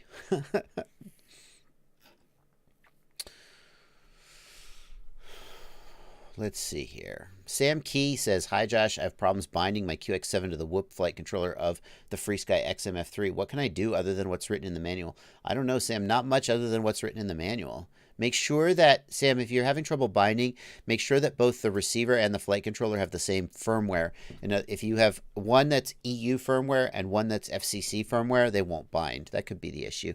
Make sure that you're using D16 or D8 mode, which is whichever one that the receiver requires.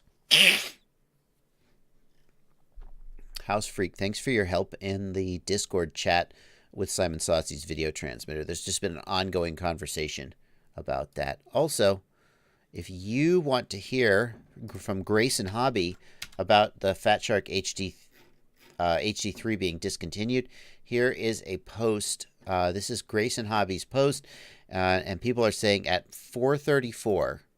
At 4:34. Let's see what they say. Oh, wrong window. Hang on. Go back. Let me copy that. What does Grayson Hobby have to say about the Fat Shark H? Is the Fat Shark HD3 being discontinued? Hang on. Guys, and everything else related to the hobby. Okay, last week we showed you the Happy Model Sailfly. 434. They actually sent us one. They want us to actually use a radar gun. Do you guys care about radar gun testing in the first week of May? And speaking of HD3s, did you hear a little rumor about that? What's going on? Yes. It's a new order with Fat Shark. I had a bunch of HD3s. These guys? Ready to order, ready to buy for you guys, and all of a sudden I get an email saying the order was canceled, and I was like, what the heck? And I looked at the invoice and it said, Fat Shark H3 cores, EOL. EOL. End of life? End of life. To me, it sounds like they're no longer producing the Fat Shark cores. So my opinion is get them like him. I asked them what's going to be replaced, and they were very hush-hush. So. And typically they announce a new goggle prior to discontinuing the old one. That was news to me. Yeah. They are still producing the HDOs, so don't worry about that. All new sizes of the GMB. Okay. Fascinating. Fascinating. There you go. HD3, get them while you can. It could be like they went from the HD3 to the HD3 core, which was basically an HD3 with no module. It's possible that they're going to replace it with some other SKU, but still make the HD3. I don't know, though. I could reach out to them for a statement. Bill Adams asks, are you going to do a video on how to adjust milliamp hour usage in BLHeli32 Suite when your ESC telemetry current sensing is not accurate? Yep.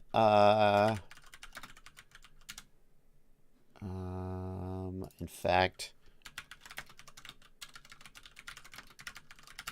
hang on. Current calibration. Here you go. I'm Joshua Bardwell. I did make that video for you, Bill Adams. Let me paste that in the chat. Bill Adams, got it. The short answer, Bill, is that you have to tweak it in BLHeli Suite. You can tweak it plus or minus 5%, but since you have to do it per motor, it can be really tricky. What I recommend doing is use the same milliamp hour in, milliamp hour out method. Hang on. Use the same method I show in this video, Bill. I'm Joshua Bardwell, and you're going to... Hang on. Bill... Use this method, but just adjust all 4 ESCs up or down together rather than trying to calibrate each individual ESC, which I think would be a real hassle. Okay. Ian Pluska, thanks for $1. No question in the super chat. Thank you very much. And no more questions in the Discord. Okay, it's all you. It's all you, YouTube chat. What kind of bag do I use for my gear, asks Trimzilla. I use the... blanking on the name of the bag. This one. I use the Torval Pitstop Pro. Here is my review of the Torval Pitstop Pro. Pasting that in the chat for you there. Yeah, the bag I'm using is right here. Yeah, Torval Quad Pitstop Pro. That's this bag right here. You can go over all the reasons I like it better than the Quad Guard, the Low Pro Quad Guard. I like that it opens from the front instead of the back, so I don't have to set the bag down on its face to get stuff out of it. And I like a lot of the other things about the way it's laid out. But that is the bag that I'm using for all my gear right now. Okay. Cheap starter bag, Evan Hastings. There are some real ACC bags. They're not terrible. There are various like cheaper bags out there that aren't terrible. But frankly, the Torval has a basic bag that I would seriously look at. So here's the Torval Quad Pitstop bag. This is not the Pitstop Pro, so it doesn't have a laptop sleeve, but I gotta tell you, this bag is not bad for $100. I think it's a really solid bag. When you consider that a really cheap, like real ACC bag from Banggood cost you $60, $65, $100 for this bag is well, $110. Okay, fine. This is a really, I think, a good price, a good bargain, a good value. You know, it's a really solid bag. Euro AV bag, huh? Euro AV. Let's look at that. Let's see what we can find. Handbag, shoulder bag, backpack. Let's see. Oh, it's big. I'll tell you that. It's big.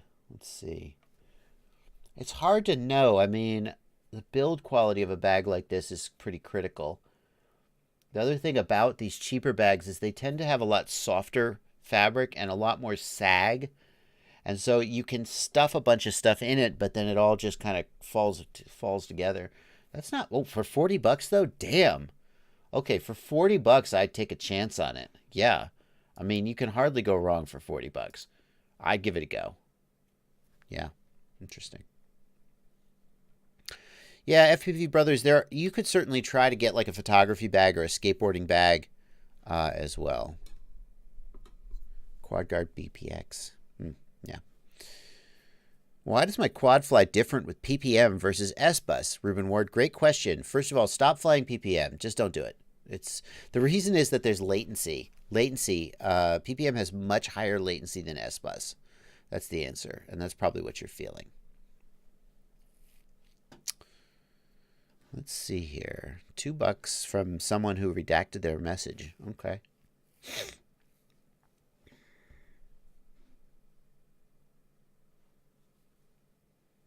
Let's see. Any information about Beta 4.0 twitches? It seems really sensitive. Jonas, if you're having problems with Betaflight 4.0 twitching, definitely check out 4.01. Or now they've got 4.02, which has some changes to the filters and PIDs that may help. Random FPV points out that military-style backpacks have the MOLLE connections. Yeah. MC Creations, $200 for the Torvald bag. Yeah, I mean, a premium bag is going to cost a lot, but that's a pretty normal price for like a photography bag or an equipment bag. And it's just really solid. How it holds all the stuff without letting it all bang into each other or slop around. It's really durable. It's just really good quality bag. I feel like if you're the kind of guy who would spend $200 on a backpack, this is absolutely a $200 backpack, the Torvald is. But some people just would never spend $200 on a backpack. I kind of justify it by saying, I'm a professional who travels with my gear. I need to spend this money. But it's a lot to spend on a backpack, there's no question. Luis Valenzuela, my Betaflight Lua scripts don't work. The scripts page on my QX7 doesn't show PIDs or VTX settings. I need help. Luis, you got to get telemetry working first. So you got to go to the telemetry screen and you got to do discover sensors, discover new sensors.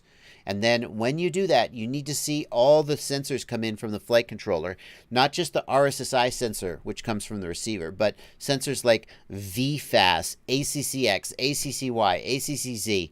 You need to see all the sensors come in from the flight controller, and that will tell you that telemetry is working. If you don't have telemetry working, then Lua scripts won't work. That's the answer to Lewis. And then how to get telemetry working, Lewis, that's a whole nother question. Mkwawa FPV says you can get a waterproof Pelican case for $200 to hold everything in punch-out foam. Mkwawa, I have tried to use punch-out foam before, and the problem is punch-out foam is very, very inefficient in its use of space. Everything gets its own little spot in the bag, but there's so much extra room for foam that you end up with a massively larger case than just putting stuff in the backpack with padded dividers between them. So I'm not a fan of the punch-out foam, except for things that just, like if I'm going to travel with a projector, punch-out foam is great because a Pelican case is the right way to do something that needs that padding. My flight gear doesn't need the padding of punch-out foam, and I think it's a really bad use of space for this kind of thing. Yeah, random FPV. Once you have a purpose-built quad bag, it's hard not to have one. I switched to the Low Pro BPX3 and it's great. I only need one bag for 3 to 4 quads and all accessories. You can do that with the cheaper bags, but it's just a fact. The bigger bags are better at the more expensive bags do a better job organizing the gear, and especially if you have to hike with them, A good quality backpack, if you ever have to hike a half mile into your flight spot or something, having a good quality backpack makes a big difference. Gravity FPV, I have a problem with my quad on Betaflight 401. When I yaw, the throttle goes up and the quad shoots in the air. Gravity FPV, the first thing I would do is make sure that your board alignment and your motor direction is correct. If your motor direction is reversed in Betaflight, but you didn't reverse the motors in BL Heli, like you accidentally just flipped the motors reversed, then the second you touch the yaw stick, the quad will go back and forth on the yaw axis, and it'll climb and fly away. It sounds from what you're describing like maybe your motor direction is not correct, and that's what you're having. Gaddy Sean, I'm experiencing a 2-inch drone gradually losing power after 15-20 seconds of flight. Then it loses 5 to 10 feet in altitude before it recovers power or bumps the ground. Gaddy Sean, the first thing I would do in your situation is look at VBAT, battery voltage. Look into OSD and see if the battery is sagging and voltage is dropping. If so, maybe your battery's crap. That's what I would do. Hard Times FPV, can you do a video on VTX output power on a knob or switch? No. And the reason I can't is because that's not supported by Betaflight or OpenTX. There is somewhere out there a Lua script.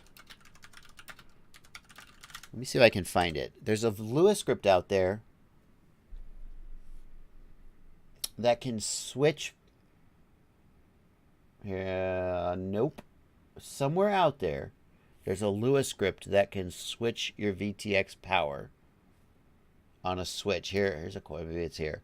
I've looked for this before, and once upon a time, I found. I don't even know if it still exists. So basically, all you can do is there's VTX low power disarm. When you disarm the quad, it puts the VTX into pit mode or 25 milliwatts. But other than that, Betaflight and OpenTX just don't support switching VTX power with a knob or switch. Can't be done. You could do it with a Lua script. Other than that, it can't be done.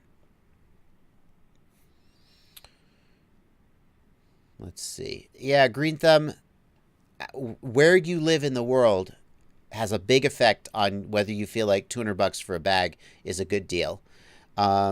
If you live somewhere like Brazil, Green Thumb says $250 is average monthly pay in Brazil. I'm not spending one whole month of pay on a bag. No way, for sure. I get that. That's absolutely, yeah, no question there. Fly Tricky FPV, I get lines in my video when I plug in the battery and the wire is bent. But if the wires are straight, the video feed is fine. What could it be? That's a weird one, Fly Tricky. I'm going to guess that when you bend the battery lead, you're putting it closer to something that's picking up the interference from it. That it's not whether it's bent or straight. I just can't imagine how that would affect the problem, but that it's moving closer to something that's picking it up.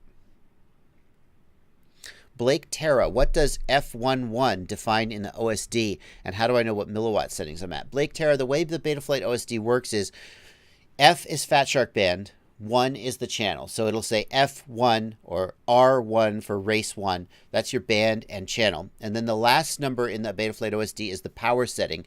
And Betaflight doesn't actually understand power level. It doesn't know whether power level 1 is 25 milliwatts, power level 2 is 100, 200. All it knows is it says to the video transmitter, go to power level 1, 2, 3, 4, 5. And the video transmitter decides that it's 25, 100, 200, 500, etc. So Betaflight doesn't have any way of knowing the actual milliwatts. You just have to know that for this video transmitter, power level 1 is 25, 2 is 200, etc.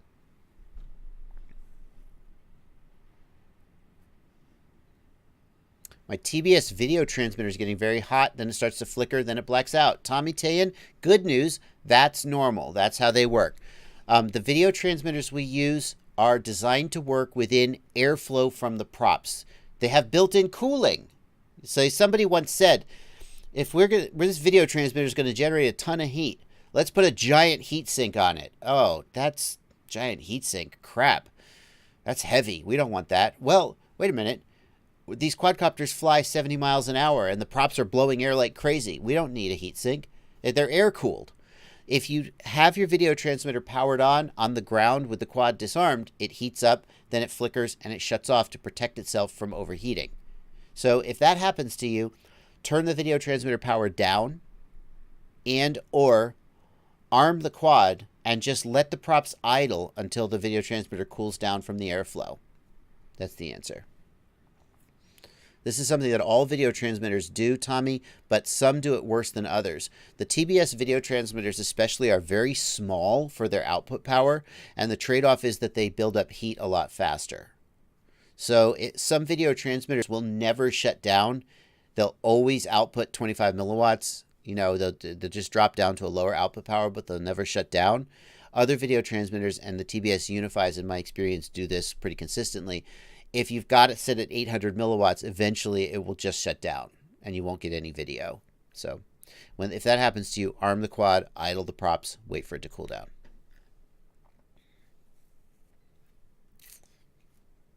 Jonas Svensson, use low power disarm. The problem, Jonas, is that low power disarm, some video transmitters glitch when they change power. I used low power disarm for a while with a Maytech video transmitter, and the problem was that when I would take off, and a second or two after I took off, the video transmitter would switch from 25 milliwatts to full power, and when it did that, the video would glitch, and I'd be like, oh, forget it. That was no good. Remy Tim wants to know where you can get this shirt. In case you guys didn't notice, this is not a Race Day Quads shirt. This is a Race Day Potato shirt. Where can you get it? I don't remember. I saw it on Facebook. I ordered it from Teespring, and I have no idea where to get it. Let me see.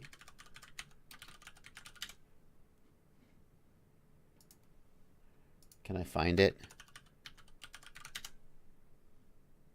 Race Day Potato. I don't know. I don't know where you can get it. Sorry. It's a one-off. Robin Stora, my question is in the Discord direct messages. I can't put it in the Patreon server because I'm not a patron. Oh, well, Robin, why don't you just put it in the live chat? All right, let's find Robin. Let's see if we can find Robin's question and answer it. There you go. Robin FPV asks. Robin wants me to go over his parts list and tell me what. Okay, let's take a look together, chat, at Robin's parts list and see what we think of the parts in Robin's build. I've never heard of this frame before, but okay. It doesn't look terrible. Vertical arm, square frame. I'm suspicious. Is it for? Please tell me. Yeah. Okay. This kind of frame traditionally has a lot of problems with yaw vibrations if it is not built really, really correctly. I would be very suspicious that this frame was going to have a lot of problems. I would not recommend this frame for a first-time builder. It's potentially going to be a nightmare to tune. It might fly amazing if it's designed correctly, but I don't know for a fact that it is. It might be a nightmare to tune. It looks like it's sized for a full-size camera. It suggests it's an older frame. It's a racing frame, but it's sized for a full-size camera. So it suggests it's an older frame. So I'm not loving this frame, personally. 5046 dial prop, fine. Lollipop, fine. See, look, you got a Predator Micro, but this frame is not sized for a micro camera. Predator Micro is a fine camera. It's okay. I personally like the Micro Aero better than the Micro Predator, but the Predator's fine. RXSR, fine. Hobby Wing stack, great. It's a good stack. Newbie Drone battery strap, awesome. Love them. They're thick. Great motor. F4, that's a great starter motor. For racing, 2600 kV is fine. Unify Pro, just fine. No problem. Yeah, the only thing that, Robin, the only thing that jumps out to me about your build is that frame. I would be looking at a more traditional frame, a more well-established frame. That's what I would do. That frame is, I think, going to give you some tuning problems, potentially. And it's not sized right for your camera. Okay. There you go. Hard Times FPV suggests Chameleon. It looks like Robin's trying to build a racer, so Chameleon wouldn't be a great choice for a racer. Paolo Lambadroni wants to know if I've tested Vaz Ion antennas. Vaz Ion are great antennas. I don't like them on a quadcopter because they are a little bit fragile. The top can pop off really easily. They're great for goggles, but they have a high-ish gain. They have like 5 dB of gain, which means if you drop your head, you're going to get a little bit more reduction in range. But if you always keep your head up, then they're going to be pretty good. Is a crosshair a better antenna or a patch? What's the difference between a crosshair and a patch antenna? Asks Ohm. Very good question, Ohm. A crosshair antenna, so a patch antenna is print. I love this question, to be honest with you. A patch antenna is a printed circuit board where the radiating elements are printed onto the PCB. So let's find a picture here in Google. Actually, really, this is a really fun question. So here's a 2.4 gigahertz patch antenna. Now here's what's good about a patch antenna. You can print very precisely. You can print the size of these radiating elements and their spacing. And in fact, you can print the lengths of the traces to create the exact relationship between these elements that you want. So in theory, it's possible to create, think about when we used to hand make cloverleaf antennas. You had to get the length of those elements exactly right, or the antenna wouldn't be tuned correctly. So in theory, hang on, there we go. In theory, it's possible to mass produce patch antennas very cheaply and very precisely because PCBs are easy to make. Whereas a crosshair antenna, let's see if we can find a picture of a crosshair antenna. A crosshair antenna is, here's a crosshair. It is just some lengths of wires. Come on, I just want a picture. There we go. So crosshair antenna is just some lengths of wire oriented in a specific orientation, and the length of the wire is very important. So a crosshair antenna is harder to manufacture because you have to cut and orient lengths of wire. But here's the truth. You would think a patch could be generated precisely and cheaply, but here's the thing. The impedance of the PCB is heavily dependent on the material used and its thickness. And it's actually, if you measure the tuning of a lot of cheap mass-produced patch antennas, you find that the impedance isn't right and the tuning isn't right. So actually, practically speaking, a lot of crosshair antennas in the RC hobby are going to be more consistently made, more accurately tuned than cheap patch antennas. If you have a good quality patch antenna where the manufacturer has taken the time to verify the impedance and make sure that the exact, like you send the PCB off to the fab shop and they substitute in a different type of PCB material because they don't think it matters because they don't care. Well, then you have a problem. So a good patch antenna can be very good quality, but a crosshair antenna is more likely to be good quality, I think, in the RC hobby, but it's going to be more expensive. The end result of a patch and a crosshair antenna is that you have an antenna that's circular polarized and has a certain beam width pattern, and it doesn't really matter. A patch antenna is going to be smaller for the same amount of coverage, the same type of coverage, but you've got to make sure you're getting one that's a good quality. You don't want to buy just a really cheap patch antenna. It's probably not going to be delivering what it says it is. So there you go. There you go. All right. Cool. I love that. That's a great question. It's a great question. And the thing is, unless you have an antenna tester, there's no way for you to know. There's no way for you to know. So I think if you're not sure that you're getting a good quality patch, then get a crosshair. But if you're confident that you can try, if you're buying from IB Crazy, then buy a patch and know that he wouldn't sell you a bad one. Ryan Eichmeyer, message in chat, please. That's not that's not helpful, Ryan. Ryan, I appreciate your $4 of donations. I don't know what chat you're talking about, though. Message in the chat, please. Do you mean the Discord? Ryan's going to have to give me another $2 to you don't have to, but Ryan, I'd love to help you, dude. I'm not sure what you're asking me, though. Random FPV, thank you for pointing out this question from Andrew Mitchell. I recently started flying and have noticed my quad is very drifty. Is there a way to fix this? The first thing I would say, Andrew Mitchell, is What do you mean by drifty? Because what a pro pilot might mean by drifty is when I corner, the quad tends to slide out of the corner. But when a beginner says that a quad is drifty, I think maybe what you mean is that when you take off, it drifts all over the place. I have bad news for you. That's how they are. That's like saying I just started learning to ride a bike and the bike keeps wanting to fall over. I know, that's riding a bike. Quadcopters, we fly in acro mode, and you just have to constantly make small adjustments to hold the quad in the position you want it. That's flying the quad. So my guess is that that's what's happening, Andrew, is that you're just expecting it to fly like a DJI Phantom where it just goes and sits there. If that's not what you mean, Andrew Mitchell, message me and let's see what we can do to figure that out. Ryan Eckmeyer, again, random, thanks for pointing these questions out. If I meet the minimum number of sats to start return to home, but then I lose GPS signal or min sats during return to home, fail-safe operations, what happens? Do I just fall from the sky? I think that you do just fall from the sky, Ryan, but I'm not sure about this. If you lose signal when the quad is doing GPS rescue, you're done. So, yeah. Andrew Mitchell is talking about in the corners. Okay, Andrew, if the quad is sliding in the corners, the first thing I would say is if you're using 2-blade props, use 3 blades. But I assume you're using 3 blades because most people are. The next thing I would do is raise yaw P gain. Although on Betaflight 4.0, they've gone a completely different direction with the yaw axis.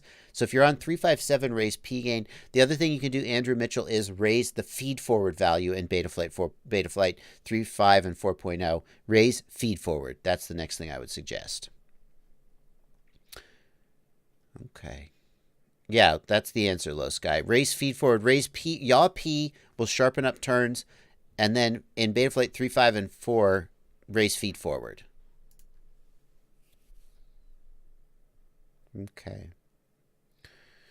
XLR 8N, what about tuning like I's and D's? The thing is, ever since Betaflight broke the feed forward parameter away from the D gain, I think that we should tune PIDs not so much for feel as for flight characteristics. So tune P and D to get rid of bounce back. Tune I to keep the nose hold steady. And then use feed forward to tune for stick feel. Low feed forward will give a softer, smoother stick feel. High feed forward will give a sharper, more precise stick feel. The one thing, though, is that the I term can strongly affect how stiff or locked a quad feels. Betaflight 4.0 has gone for a relatively high I gain and gives a very different feel. So if you want a looser quad, you might try lowering I, especially on Betaflight 4.0 where it has a very high I and stiff feel. But mostly I think we should be using feed forward. CJO, I didn't miss your super chat. I just didn't get to it yet. CJO, $2. Do I listen to music when I fly? If so, what? CJO, I do listen to music when I fly. Freestyle is so much better when you have music to inspire you. I listen to various stuff. Usually electronic music I think is good, bouncy stuff. Yeah. So yeah, I do. Over 500 in the chat. J-Dub's been trying to ask me if I'm liking the Jumper T16. J-Dub, I'm holding out for the Jumper T6, for the next version of the Jumper T16 with the built-in multi-protocol module and the upgraded gimbals. See, I'm worried that if I just say, the Jumper T16 is amazing, it's my new favorite radio, I'm worried if I say that, then I'll lose all my leverage to try and get them to give me the other things I want. So the Jumper T16, still not my main radio, but maybe someday. Still holding out for now. Spotify.com. What do I listen to when I fly? People seem really interested in what I listen to when I fly. Let's see. Hang on. Here, let me start up the app. What do I listen to? Where's Spotify? Where's the app? No, I don't want that. There we go. Let's see. Where's my playlist? Here's my FPV songs playlist. You can see. Can I share this? Can I share this? Share. Copy playlist link here. This is my FPV songs playlist. These are songs that came across Spotify, and I was like, oh, I could fly to that. So that gives you some idea of what I listen to when I'm flying. Anyway, there you go. Not for everybody, but... Noisy Ninja asks, if I use smart audio on the TBS video transmitter, can I still use audio at the same time, or do I have to give up audio for that? Noisy Ninja, sometimes audio and smart audio will work, but sometimes the microphone will cause smart audio not to work. The best thing to do is to use one of the newer TBS video transmitters that has a separate audio and data line. In that case, you can use them both at the same time. It's no problem. But if you have one of the older video transmitters where smart audio and the microphone use the same line, a lot of times you can't use them at the same time. Alrighty, guys. Alrighty. Well, it's come to 3 o'clock. That's when the live stream usually ends. Thank you guys so much for showing up. I'll be streaming again Monday, tomorrow evening, 8 p.m. Eastern. Those are the 2 times when I usually live stream. 1 p.m. Sunday for the Europeans and Americans who have nothing better to do. And 8 p.m. Monday, mostly for Americans or Europeans who are up super late. Thank you guys for coming out. Thanks to everybody who asked questions. Sorry to everybody whose question I didn't get to. There are just too many. As always, you're welcome to message me on Facebook or email me, and I will do my best to answer all the questions that I get. As a reminder, if you value this content, if I helped you out, and if that makes you feel like you want to support me, there are ways you can do that down in the video description. The 2 main ways to do it are by joining my Patreon, however you say it. I don't know why I say it that way. Joining my Patreon, $2 a month or more, and you get access to my Discord server, and you just get the good feeling of knowing that you supported something that you value. I always say, I do giveaways and stuff on my Patreon every now and then, but I always say, don't join the Patreon because you want giveaways items. Just if you feel like you get value from my content and that makes you want to give me money, go for it. And if you don't, no hard feelings. I'm going to keep making it. The other way you can support me is by using the affiliate links in the video description below most of my videos. Not this video because there's no product. Well, there's a ton of products in it, but I didn't make links for it. But if you click those affiliate links in, and you can actually check this out, guys. Check this out. Hang on. Here's my website. We go about, support me, and right here are my affiliate links to all these sites. Just hit those links and then go shop. Whatever you buy, I get a small commission. It costs you nothing except that you just got to click the link. Just bookmark these. Bookmark this link. See, look. Where do I bookmark? Save link. I don't know. Just bookmark that link. And then every time you go shopping at those vendors, I get a small commission. It adds up. It really does help me out. Thank you guys so much. We're just going to do it for this live stream. I'll see you next time. Happy flying.